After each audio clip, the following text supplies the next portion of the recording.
On a tous une fois regardé le film Les 16 vœux. Et moi, j'ai décidé de faire une édition 22 vœux parce que j'aurai 22 ans. Donc, il y aura une vidéo du 1er juin au 22 juin.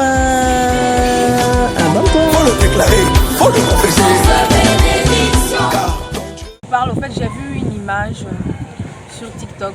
Je vais vous la mettre. Désolée pour le vent et tout. Je sais même pas si ça sonne bien. J'ai pas encore de micro et tout. Si tu me fais grâce, je vais l'acheter. En tout cas, vous serez informés. Mais déjà, en attendant, prenez ça comme ça.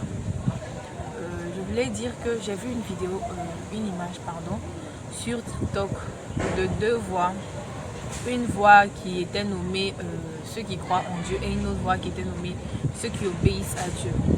Et j'ai vu au fait, bon, sur l'illustration, le chemin où il y avait ceux qui croient en Dieu, c'était tellement nombreux. Et le chemin de ceux qui obéissent à Dieu, c'était au nombre de 3 uniquement, je pense. Et ça m'a tellement parlé que je me suis dit qu'il faut que j'en parle dans ces jours de 22 vœux. Parce que ce vœu que je veux dire ou souhaiter pour nous tous, c'est d'être des personnes réellement attachées à Dieu et non à l'apparence, et non à la religion, et non à la chrétienté, mais attachées à Christ au fait.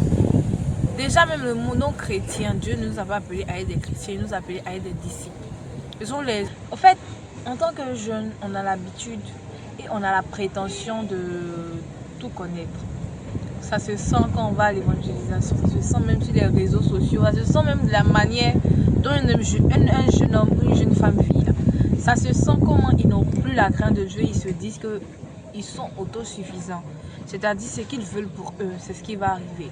Ils ne prennent ni en compte le désir de Dieu, ni en compte le monde spirituel, ni en compte les attaques, ni en compte leur destinée. En fait, ils vivent pour vivre ce qu'ils veulent vivre. Je ne sais pas si vous comprenez un peu le français que je parle. Ils vivent sans se soucier de demain.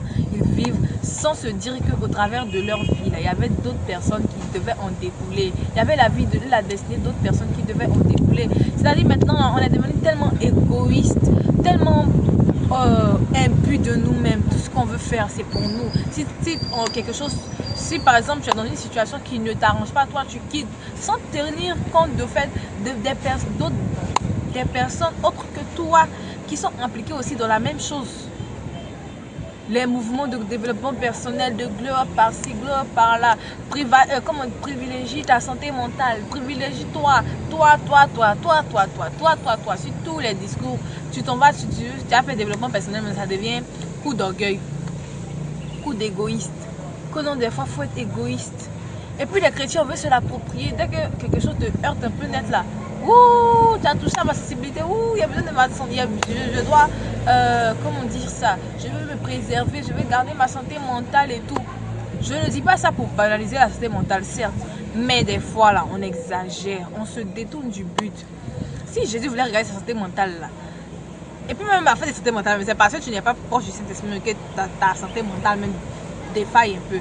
Parce que pour quelqu'un qui prie, pour quelqu'un qui compte sur Dieu, pour quelqu'un qui est rempli du Saint-Esprit, pour quelqu'un qui marche avec le Saint-Esprit, pour quelqu'un qui fait ce que le Saint-Esprit lui demande de faire, il ne va pas être débordé au fait. Il ne peut pas être débordé.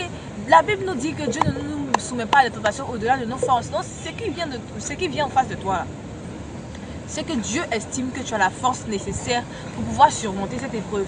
Maintenant, si l'épreuve la vie et puis tu vois que c'est bizarre sur toi, que tu n'arrives pas à surmonter l'épreuve, c'est que tu n'as pas pris assez de force sur la personne chez qui tu dois prendre la force pour surmonter l'épreuve. C'est tout notre problème. Toute cette génération-là, on veut vivre sans le Saint-Esprit, on veut vivre sans la force de Dieu. On refuse d'être faible pour que Dieu soit fort. On veut être fort pour prouver qu'on est fort, pourtant on est faible. Pourtant on est faible, on n'arrive même pas à supporter. L'école on ne supporte pas, travail on ne supporte pas, famille on ne supporte pas. Comment tu veux avancer comme ça? Actuellement, le monde dans lequel on est, notre génération a besoin de personnes fortes et vaillantes, des personnes qui se laissent entièrement façonnées par le Saint-Esprit, qui se laissent conduire par le Saint-Esprit, qui ne marchent pas selon leurs émotions, selon leurs sentiments. Moi, je suis la première, des fois, il y a des situations que tu te dis que si tu n'étais pas là-dedans, tu t'es en paix chez toi à la maison, tu étais en paix selon, tu allais disposer de ton temps comme tu le voulais, tu allais vraiment vivre comme tu le voulais, mais tu as décidé de donner ta vie à Jésus. Tu as décidé de donner ta vie à Jésus. Quand tu donnes ta vie à Jésus, tu fais la prière du salut. Seigneur, je veux que tu viennes dans ma vie étant comme mon Seigneur et mon Sauveur. Là. On oublie la partie Seigneur, on prend juste la partie Sauveur. On veut juste utiliser Jésus. On veut juste utiliser son sang pour éviter l'enfer. Mais on ne veut pas se soumettre à sa parole. On ne veut pas se soumettre à ses commandements, on ne veut pas se soumettre à ses désirs. On ne veut même pas, même quand on sache que nous sommes chrétiens, mais on veut pouvoir aussi avoir la vie éternelle. On veut pouvoir aussi avoir la vie éternelle. C'est pas bien. C'est comme si on utilise Dieu, on utilise Jésus, on utilise son sacrifice à notre propre fin.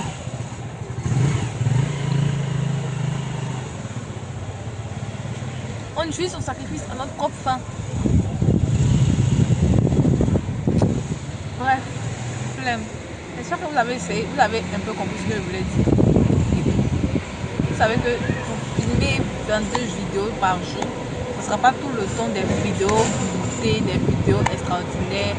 Ce sera plus des vidéos où je vais parler, mais il y aura forcément des vidéos un peu plus travaillées. Mais je ne peux pas le faire tous les jours, des 22 jours. Je pense qu'on va mieux se parler. Se parler, c'est mieux que montrer comment je fais mes courses, que montrer comment je suis habillée. On s'en fout. Ça là, ça ne donne pas les âmes à Dieu. Ça n'édifie personne. Que j'ai porté sac Dior, que j'ai porté tapette à jamais, que je me suis coiffée d'une telle manière. On s'en fout. Ce qu'on veut comprendre, ce qu'on veut connaître, ce qu'on veut publier, c'est la parole de Dieu. Voilà. Bref, on se dit à... Je sais même plus. Bon, bref, jour 4. Je sais pas si c'est jour 4, mais en tout cas, au montant, vous allez voir c'est quel jour. On se dit à la prochaine vidéo et à demain. Restez connectés, gardez la foi. Donnez-vous entièrement à Christ. Évitons les petites mesures, les mesures à moitié, les quarts, les tiers, tout ça, vraiment, on n'en veut plus. Donnons-nous entièrement à Christ. Le Saint-Esprit se sert de toi, il fait de toi un instrument pour t'aider.